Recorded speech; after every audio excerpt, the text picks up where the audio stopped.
Sekarang lagi mencari headphone nih yang bener-bener harganya bisa bilang affordable dan serta bentuknya nggak lebay dan juga ini bisa dilipat-lipat serta ini dia barangnya yaitu dari DBE yaitu DJ80. Kita langsung aja ke reviewnya. Let's go.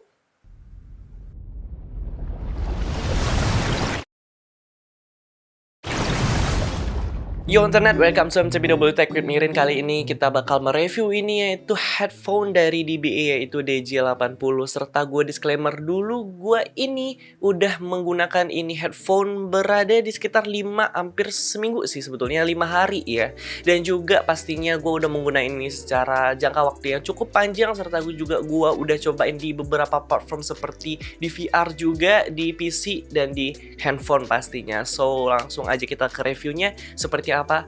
Let's go. DBE DJ80 kita bahas. Untuk kotaknya menurut gue ini kecil sekali, nggak seperti headset gaming. Dan juga untuk kotaknya sendiri ini tertulis banyak sekali keunggulan serta fitur-fitur yang tertanam di headsetnya yaitu DBE DJ80. Nah kalau untuk ukuran desain menurut gue ini terlihat mahal daripada harganya, karena harganya sendiri itu 200.000 pas.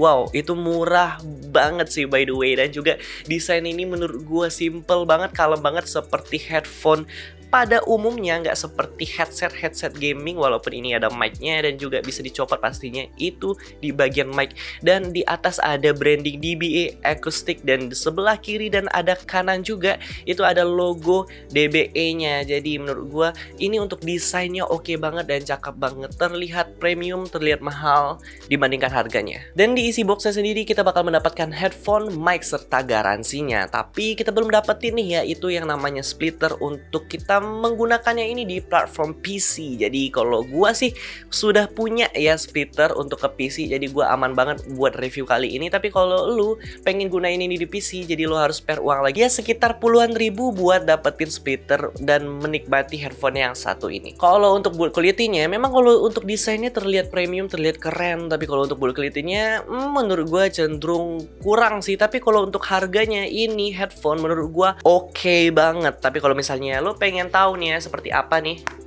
tuh masih plastiki ya, masih plastik. Dan kalau misalnya bagian ini size adjustmentnya itu ada besi-besinya, tapi juga dilapisin oleh plastik. Tapi overall ini memang bahannya dari plastik dan menurut gua ini udah cukup kokoh banget. Tapi kalau misalnya dibilang build quality-nya bagus, cenderung ya so-so lah ya, bisa dibilang lumayan karena harganya juga sendiri itu sangat budget dan sangat-sangat terjangkau untuk headphone sekelas ini. Kabelnya sendiri menurut gue ini seperti kabel headphone pada umumnya, nggak besar dan ukurannya itu sedang, nggak kecil juga. Dan serta ini bahannya itu nggak plastik ya, tapi agak karet gitu, jadi agak bisa dibilang susah kusutnya gitu ya. Kalau untuk spesifikasi pada headphone yang satu ini cenderung normal seperti headphone pada umumnya.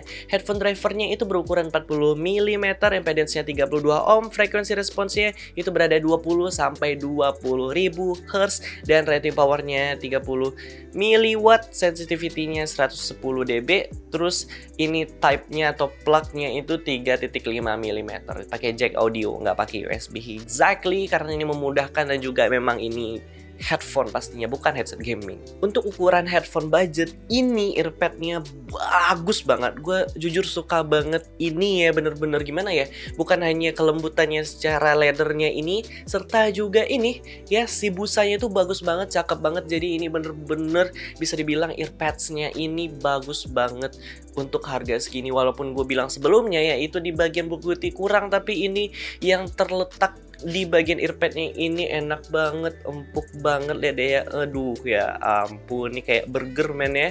Dan ini nilai sangat-sangat plus untuk harga 200.000 dapet ini earpad luar biasa banget, jujur aja deh buat headphone yang satu ini. Walaupun gue bilang ini earpads-nya bagus banget, kalau kita bahas isolasinya ini masih ada masuk sedikit-sedikit suara atau ambience dari luar ke dalam. Jadi kalau misalnya bagian si earpads-nya ini bagus, tapi kalau bagian isolasi udaranya masih ada sedikit deh ya. Tapi ini udah bagus, udah oke menurut gue. Nah satu lagi menurut gue ini bagus banget dan cakep banget. Dan suatu kelebihan dari headphone yang satu ini yaitu berada di fleksibilitasnya. Dan lo bisa lihat sendiri ini udah gue folding, udah gue lipet, serta lo bisa lihat di sini ya nih, set tuh ya, bisa di swivel gitu. Nih bener-bener fleksibilitasnya tuh oke banget, bisa di kemana-manain. Untuk ukuran segini lo bisa taruh di sini juga, jadi ini udah aman banget, udah bisa dilipat juga, jadi bisa dibawa kemana-mana. Jadi fleksibilitasnya menurut gue ini udah komplit sekali, walaupun ini swivelnya ke depan tuh nggak bisa ya, masih sedikit doang ini ya,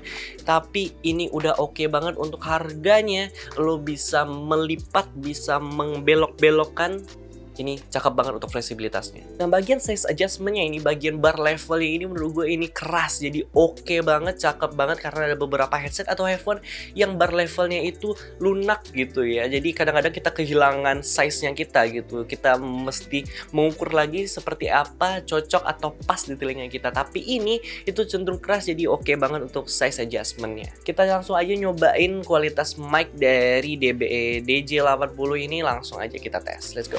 Oke, seperti inilah suaranya dari yaitu si DBE DJ80, dan lo bisa dengarkan seperti apa nih. Coba gue gerak-gerakin karena ini juga bagus fleksibilitasnya, dan tentunya juga ini mic-nya itu berada di sebelah kanan. Beda banget terhadap beberapa headset atau headphone itu kalau ada mic-nya itu rata-rata itu sebelah kiri, tapi ini letaknya di sebelah kanan. Anyway, bisa lo dengarkan ya. Nih kayak gini mungkin normalnya, mungkin ya lo bisa dengerin sendiri, dan kali ini gue nggak memonitoring ya, lo bisa dengarkan ya. Ya, seperti itulah kualitas audio atau suara ya mikrofon dari DBE DJ80. Kita balik lagi. Let's go. Gue tuh udah nyobain ini berbagai platform seperti PC, mobile, dan juga VR. Dan juga udah gue mencoba ini di game, dan pastinya di musik-musik dan bergenrenya tuh cukup bervariatif gue nyobain di sini. Dan menurut gue ini bassnya itu punchy tapi nggak dry gitu, nggak kering gitu kan, tapi masih lembut dan bassnya itu terasa banget. Jadi kalau menurut gue, kalau anda ini suka lagu koplo-koplo, suka lagu jedak-jeduk, silakan ini coba ya, bisa aja lo nyobain ini. Kalau bagian midnya dan bagian high-nya, bagian tingginya itu agak kurang menurut gue. Misalnya gue nyobain lagunya Mbak Lisa gitu ya, bukan Lisa Blackpink by the way, Lisa Jepang gitu yang suka nyanyiin opening-openingnya pada beberapa animasi Jepang gitu. Menurut gue suaranya itu agak kurang dan sangat kurang gitu, kurang terasa suaranya. Jadi kalau lu misalnya suka lagu jedak-jeduk, oke sih, tapi kalau misalnya lu suka suara yang ton suaranya itu kayak falset gitu, kayaknya agak kurang deh. Misalnya lu suka musik-musik atau suaranya The Weeknd, atau lu suka lagunya Bruno Mars mungkin, atau Justin Timberlake seperti suaranya vokalisnya Maroon 5, atau si Queen vokalisnya ya itu si Freddie Mercury gitu kan, agak-agak tinggi gitu suaranya, kayaknya itu agak kurang buat lu deh. Tapi kalau misalnya lu suka suara yang ngebass, suara-suara yang memang musiknya itu tontonnya itu bener-bener jedak-jeduk dar-der-dor gitu ya, ini oke banget buat lu. Tapi kalau misalnya suaranya cenderung tinggi gitu ya, agak kurang terasa. Tapi kalau misalnya bagian clarity, menurut gue untuk harganya sih oke. Bisa dibilang clarity-nya udah oke banget, udah pas lah ya. Tapi kalau untuk harganya ini udah keren gitu. Jadi kalau bagian si karakter suaranya seperti itu guys. Nah, kalau misalnya Anda bertanya tentang soundstage-nya itu bisa dibilang hampir luas gitu. Hampir luas, tambah dikit lagi itu luas gitu ya. Mungkin kalau misalnya 1 sampai 10, kalau 5 itu standarnya, mungkin ini berada 6 atau 6,5, hampir 7, hampir luas gitu ya. Jadi kalau misalnya untuk bermain game sih menurut gua